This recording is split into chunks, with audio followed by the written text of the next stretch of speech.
क्या नाम है भाई साहब आपका? सर मेरा नाम प्रमोद हंस है जी। कहाँ पे रहते हो? सर मैं पंचकूला 706 सेक्टर 11 में रहता हूँ जी। ये 705 के साथ आपका क्या विवाद चल रहा है? सर इनके साथ विवाद ये है कि ये अपनी ना कंस्ट्रक्शन कर रहे हैं जी स्ट्रीट प्लस 4 की, जिनकी इन्होंने हमारे से कोई कंसेंट नहीं ली है जी। इनकी कंस्ट्रक्शन की वजह से, जो कि बड़ी बैड क्वालिटी कंस्ट्रक्शन है, लो क्वालिटी कंस्ट्रक्शन है, हमारा घर टूट गया जी। ये विवाद है।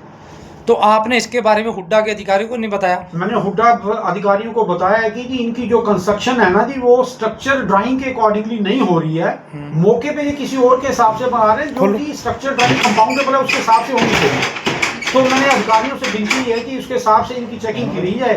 स्ट्रक्चर ड्राइंग के हिसाब से बनी है तो अच्छी है, नहीं तो उसको डेमोलिश करा जाए। तो आपने इसको चैलेंज भी किया? मैंने उसको चैलेंज कराया। हुड्डा में बहुत बड़ी मैं गया हूँ, कोर्ट में भी केस है, पर सुनवाई नहीं हो रही। हुड्डा वाले इसकी जांच नहीं कर रहे। तो आपने इसकी इंस्पेक्शन कहाँ से करवाई? पंजाब पॉइंट हुआ था, लोकल कमिश्नर और हुड्डा ने पॉइंट किया था। उनकी भी इंस्पेक्शन हुई है बैंक इंजीनियरिंग कॉलेज से, और बिल्डर लोगों ने फेक ड्राइंग दे के इंस्पेक्शन करवा ली है, जो कि हुड्डा से अप्रूव भी नहीं। तो इनकी ओरिजिनल ड्राइंग पे इंस्पेक्शन कराई जाए। ये ओरिजिनल ड्राइंग है जी, ये फेक ड्राइंग है जी।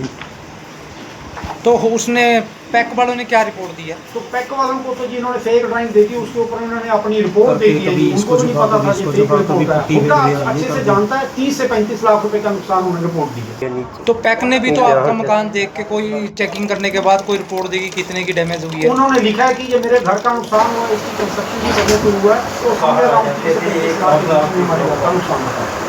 तो उसके बाद भी आप हुड्डा से मिले उन्होंने विधि करी है, उनको बताया गया, आरटीए से उनसे ड्राइंग ली है। आरटीए की तो उन्होंने हमें ये ड्राइंग दी है कि ये ड्राइंग हमारे पास अप्रूव्ड है, और ये ड्राइंग है जिसके बेस पे उन्होंने पंजाब इंजीनियरिंग कॉलेज को फेक ड्राइंग देके इंस्पेक्शन करवाई। मेरी विनती ये है हुड्डा डिपार्टमेंट से कि ओरिजिनल ड्राइंग पे इंस्पेक्शन करवाई जाए, जो कि नहीं हो रही है। बहुत बारी रिक्वेस्ट करने के बाद भी नहीं मिला जा रहा, तो मेरे घर का नुकसान बढ़ता है। तो आप मीडिया से क्या चाहते हो? मैं सिर्फ ये चाहता हूँ कि उनकी कंस्ट्रक्शन की वजह से मेरे घर के ऊपर बहुत ज़्यादा बिल्डिंग का लोड पड़ रहा है। मेरा घर टूट रहा है, उसकी ओरिजिनल जो ड्राइंग है उसकी जांच कराई जाए कि इनकी कंस्ट्रक्शन हरियाणा हो रही है। अगर नहीं हो रही तो इसकी बिल्डिंग को डेमोलिश किया जाए, और ये एक राइट बिल्डिंग है डेमोलिश होने के लिए। ये उसके ये कोई रूल्स एंड रेगुलेशन बाईलॉज के बिना बनी हुई बिल्डिंग है। सर आपने डिमोलिशन के लिए बलराज एसडीओ से बात की कभी? हाँ जी सर, मैंने तो सर पहले बलराज जी जो है ना जी, मैंने उनसे बात करी थी कि डेमोलिश की बजाय मैंने उनसे बात करी थी कि आप इनके जी इंस्पेक्शन जो ओरिजिनल ड्राइंग है, जो आपके रिकॉर्ड में HSVP में है, उसमें तो जांच करवाओ।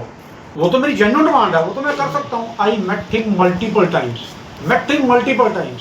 आई एम वेरी मच कॉन्फिडेंट। जो उनका आंसर आता है ऑलवेज, वो उनका दूसरी पार्टी के साथ मिली भगत है, वो दूसरी पार्टी के साथ हैंड इन ग्लव्स है, वो इंस्पेक्शन नहीं करवाना चाहते। और इसके बाद ही डेमोलिश की बात आएगी, पहले इंस्पेक्शन करवानी जरूरी है, वो करवाएंगे। अगर इंस्पेक्शन हो जाए फिर? सर बलराज जी तो जो है मैं इंस्पेक्शन करवाएं, वो करवाना नहीं चाहते। उनके हाथ, उनका जो हैंड इन ग्लव दूसरी पार्टी के साथ मिली भगत है। अगर इसकी इंस्पेक्शन हो जाए, मैं कह सकता हूँ जी, जो नोएडा टावर का हुआ था नोएडा के अंदर, इस घर का भी, इस बिल्डिंग का भी वही ही होगा।